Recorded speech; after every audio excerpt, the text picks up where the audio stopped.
Well, today is World Mental Health Day. Last hour, we talked about which mental health disorders are most likely to impact kids and when parents should intervene. Now we're talking about how to find the right therapist for you or your child.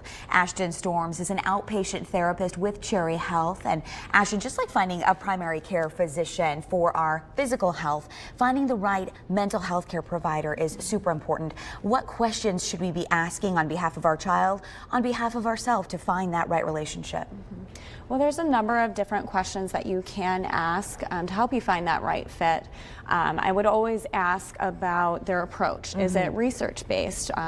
How will we measure if this is going to be effective or not? How soon can we see some progress? Questions about parental involvement.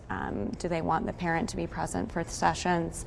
As well as, will there be homework in between sessions? So simple things like that. But it's also important to remember to keep in mind that the therapist's personality and approach factor into how effective this is going to be. It's important to have a good working relationship with your therapist and to make sure it's going to be a right fit for your child and for your family. Absolutely. Do you feel like the younger the child, the more likely that a parent would be involved in the session, or is there not usually a correlation there? Absolutely. I would say the younger the child, the more parental involvement is needed.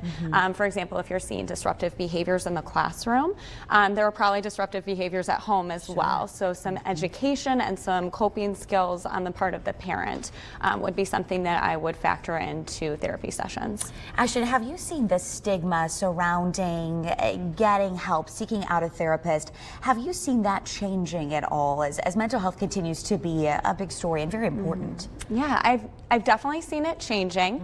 The stigma is still very much there. I've seen it changing in the terms of people are getting really good at saying, you know, these are the symptoms. I've had kids come into my office and say, my friend is being very depressed or acting very anxious. You know, you need to talk to them. So I do see them being able to identify those symptoms a little bit better, but that does not always correlate into seeking treatment. Sure. So the hope is the better we get at identifying these symptoms, the more we're going to seek help. Absolutely, Ashtyn. Thank you.